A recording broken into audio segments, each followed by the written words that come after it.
What's up, traders? Anthony Crudele here, and welcome to the Futures Radio Show podcast. Today, I'm joined by the one and only Chigrl. Chi is the host of Mike Drop Markets podcast and runs the commodities portfolio at Damped Spring. Today, we'll explore the key driving macro forces behind the energy and metals markets, and we're going to get Chi's take on what she sees coming next.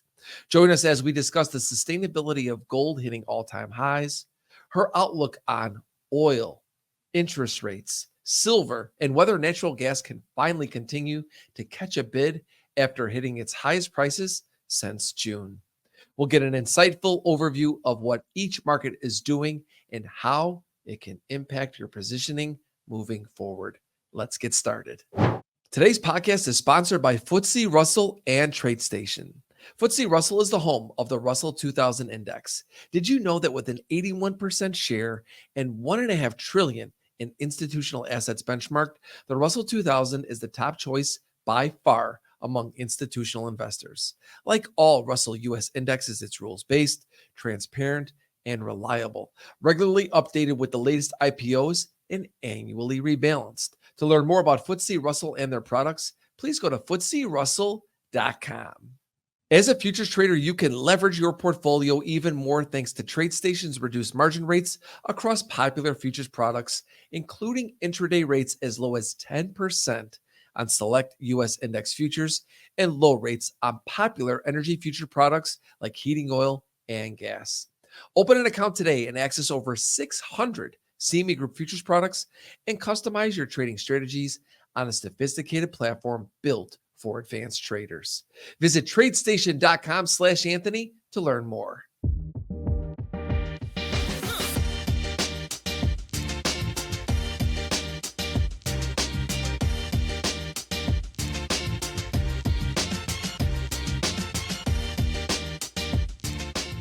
Chi, welcome back to the show. Hey, it's been a while. Glad to be back. It's been a while. We had a lot of shows together for a long period of time. Then we had PYT, and now, you and I, we still talk all the time, though. Oh, yeah, absolutely. Just haven't been on camera together for a while. I know we haven't been on camera together for a while. We look good, don't we? I think we look pretty good. If you're listening on audio, you might want to. You might want to go to video to see. We're both having good hair days, and it's very important, Chi. So, commodity report here. Everybody's been so focused this year, at least in my little world, or at least on the X world that I follow, on what's going to happen with, the equities markets. And we all know that we're in this Fed. We went from a rate hiking cycle to a rate cutting cycle. Actually, we went from a cut cycle to a hike to a cutting. I think maybe we just start there because I think I don't know the history behind it. I mean, I know I spent many years trading and the Fed wasn't the number one thing that we looked at all the time. And now it's always, right? We were always in some sort of cycle. It's not there's no periods of where we just kind of stay with the same rates for a period of time. What are your thoughts on how fast we went from a tightening to cutting? It was like 0 to 60. I mean, this all started December 2023 when Powell all of a sudden went dovish, but he didn't really. The market priced in like 6 rate cuts for the year. Fed did nothing all year and tried to backtrack every meeting on that December meeting and being so dovish. And so the market slowly kept pricing out cuts. And then we come to this meeting and the market really didn't know what was going on. It was pretty much 50-50, whether it's going to be 25 basis points or whether it's going to be 50 basis points. And I think a lot of that has to do with, I don't think the Fed knew themselves, to be honest with you, until it got much closer to the meeting and they started talking about it. And now, of course, the market is back to that exuberance. We're cutting forever now. And that's what my concern is about this is that I don't think that the 50 basis point that day was that big of a deal. If it would have been 25, I'm not sure that the market reaction would have been much different. We'll never know. But I think that when I came out of that meeting and was looking at their projections, they're already in a cutting cycle. So it's not like, oh, let's just cut 50 basis points. Let's see what happens. No, we're going to cut another 50 by the end of the year, another, and so. And then we had what Goolsby came out this was just, what was it, yesterday or day before yesterday? I can't remember if it was Monday or Tuesday. Goolsby came out and he said, I see many cuts over the next 12 months. Then you had Kashkari come out and say the very same day and say, I definitely another 50 basis points at least for the next year. And then Bosch just came out and said, yeah, we're looking. And I was like, this is nuts. But what was even more nuts is the market really didn't react to that. Right. You saw the ES, we rallied, of course, right after, your 1, 2, 3 day rule. It was the third day when we finally rallied, right? But even with all of those dovish comments from all the Fed heads, the market didn't really do anything. And I was like, I feel like we're at that kind of, if it stalls, it falls, because we've kind of been doing literally nothing for the last couple of days.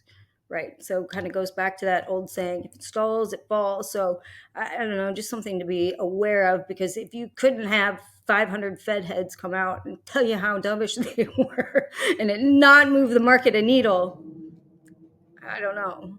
I agree with you 100%. And I think, especially when it comes to the small caps, I mean, we're going to get into the direct impacts that these cuts have maybe had in other markets, but I want to stay with the indexes just for a second, because the small caps is the one that you would think there would be an underlying bid right now in the Russell 2000, right? There's a lot of people saying that the Russell's not going to really catch a rally until the Fed starts cutting. Well, the Fed's starting to cut. They have cut. Their projections are to cut more. Russell can't get out of its own way. It's lagging the S&P and the Dow by a lot.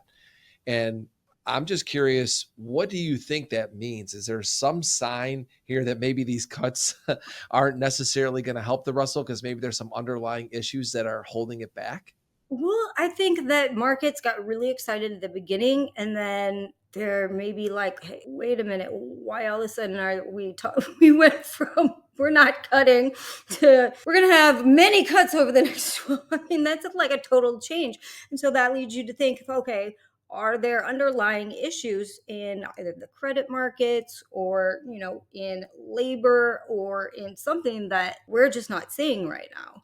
And so I think that's kind of like concern for a pause. In particular, when we saw China announce their stimulus yesterday, that really helped the commodities markets, but yet it didn't do anything for the Russell.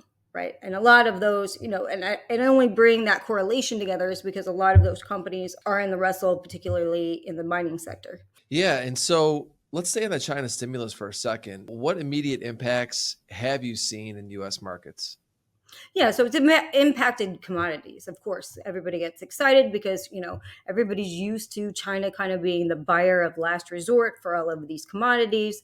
And, they're looking to stimulate the economy. Now, we heard a lot of headlines say it's a bazooka, but if you really break it down, it really wasn't that big of a bazooka. But I think markets just got excited that they're finally doing something more than what they have been doing. And their market's been lagging. But, you have to look at Xi's position. They want 5% growth, period, end of story. Right. They don't care how they get it. So, they're going to have to do something in the markets. Now, do I think they'll do more? They probably have to. I don't think this is like the big launcher that's going to suddenly stimulate their economy. I think what's interesting is what's happening with the yuan right now. They're allowing it to strengthen because they're trying to spur domestic consumption, because that's really where they're lagging. You can have all the fiscal stimulus or all the monetary stimulus you want out there, but really they need people buying in the economy, and they just haven't been.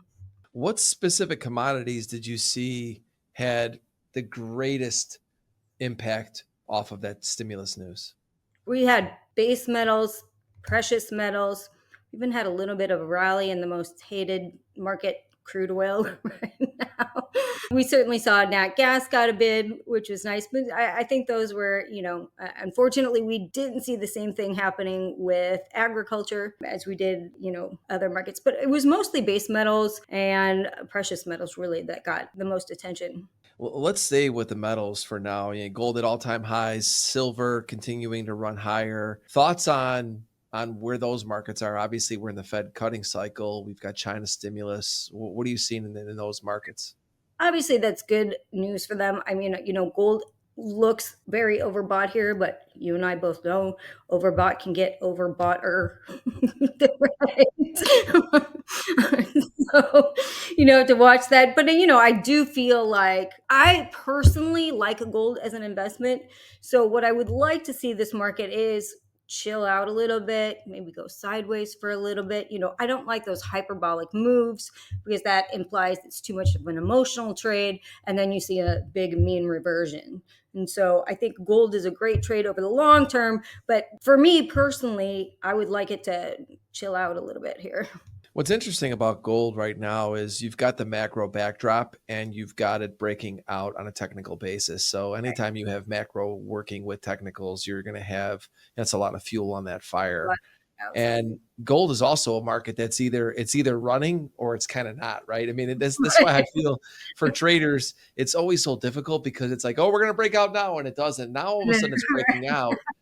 And you and I, because we're traders, we think, oh man, this thing is going too far too fast. And then part of me goes, that's what they want you to think in gold, right? Because I know, gold. right? Yeah.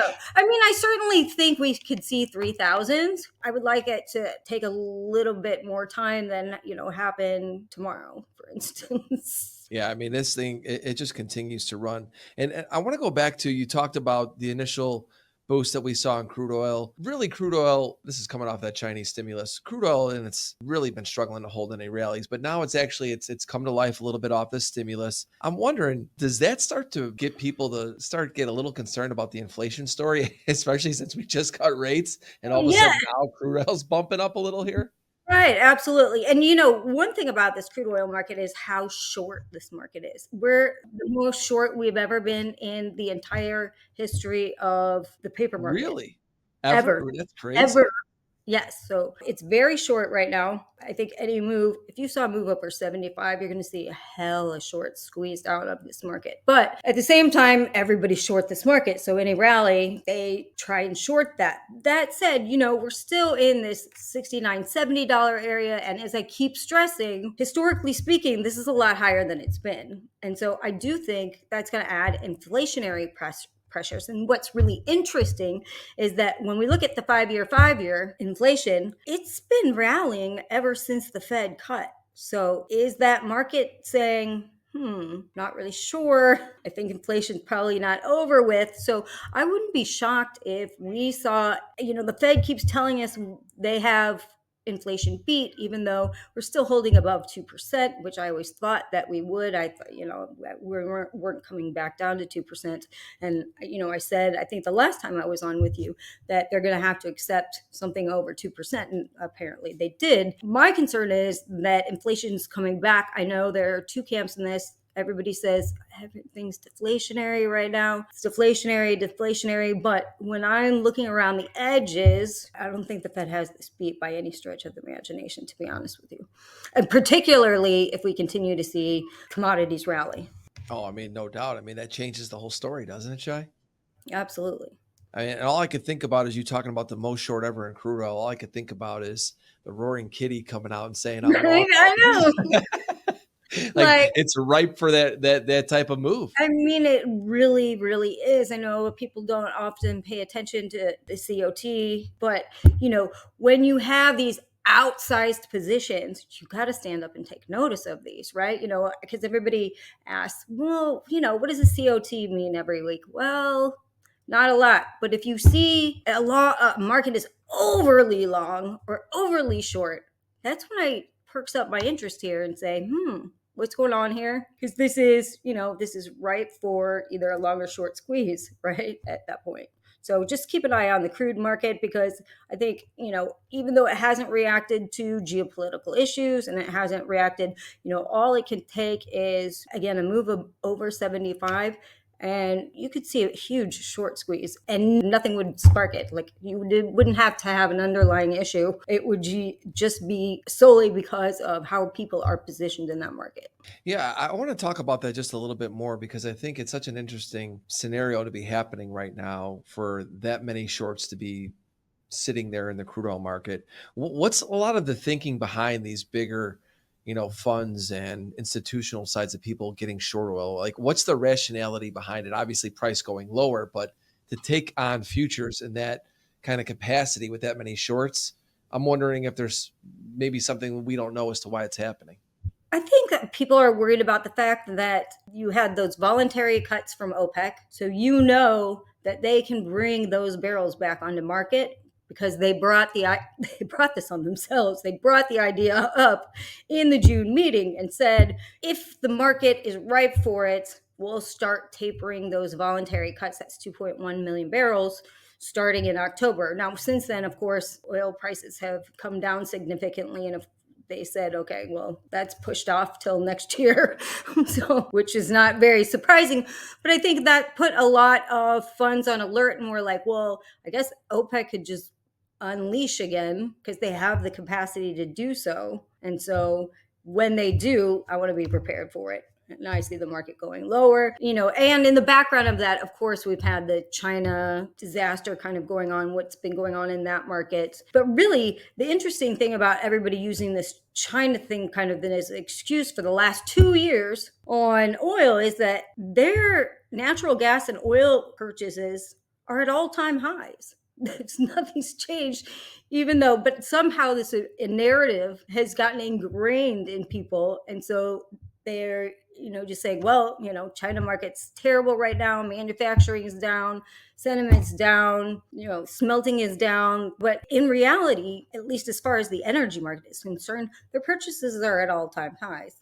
I want to move on to natural gas, and I want to talk about that market as well, because when you look at the charts of it, it's obviously been getting hammered, and it got that little bit of a bump lately as well.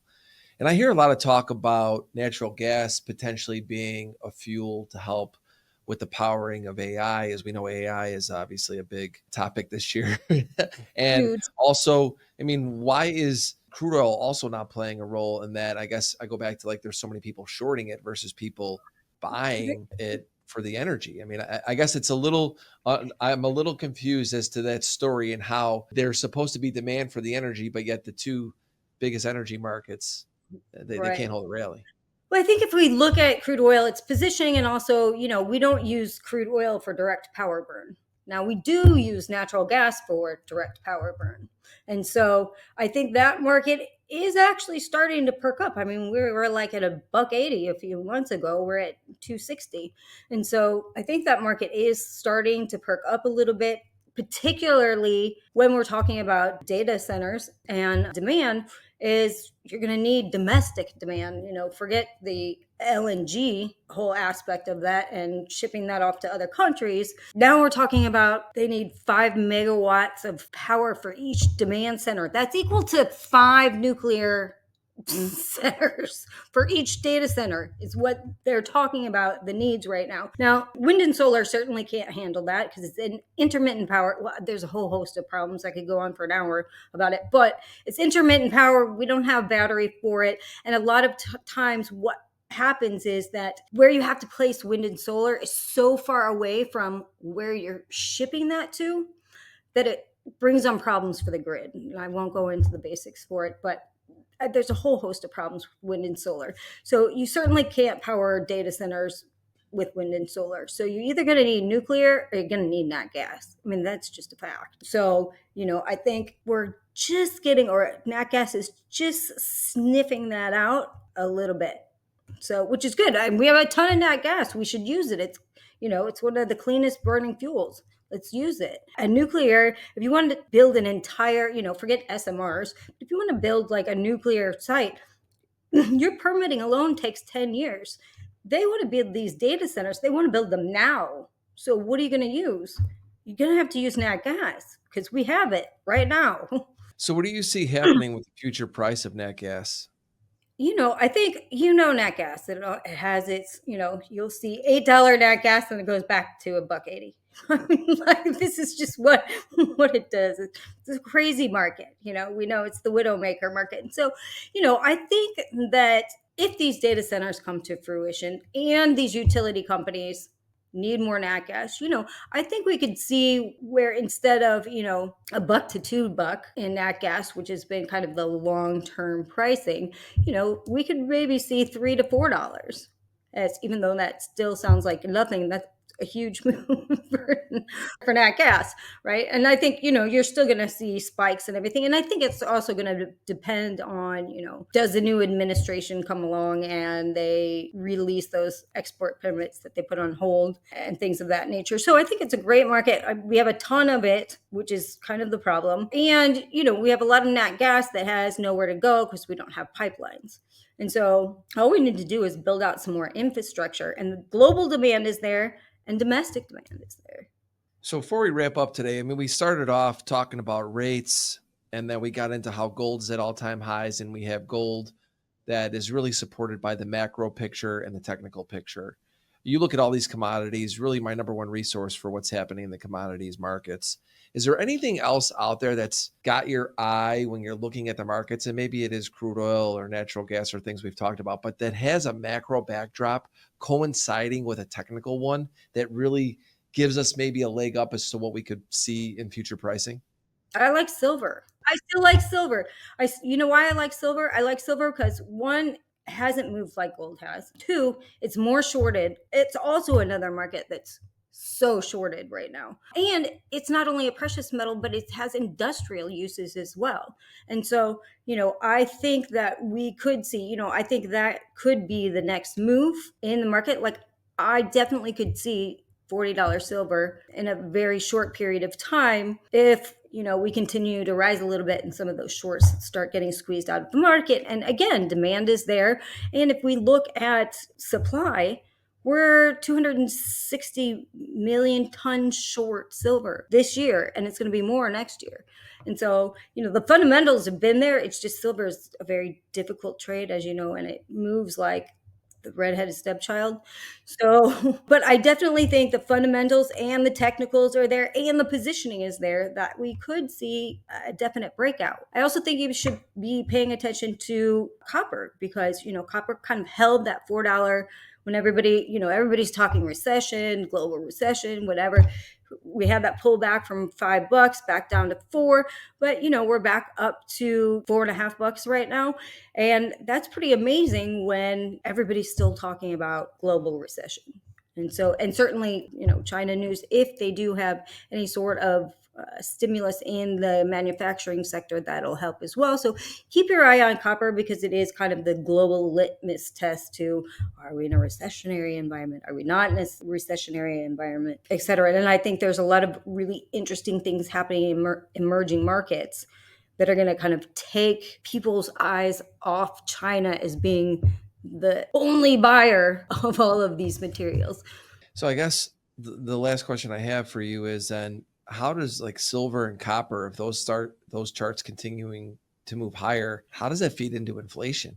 Inflation. That's why I think keep your 2025. This is my call. I think we're going to start having inflationary issues once again. And they can try to suppress oil price all they want, but overall, we're still trading at $70, which again is much higher than the norm. That's still inflationary pressures. And I think you're going to see some of these other commodities start rearing their head, and that all goes into the price of goods, the price of manufacturing, the cost of everything globally. And so again, I think commodities are going to continue to rally, not in a straight line, but I've been saying that for a couple of years now. So I still think we're in a commodity bull market.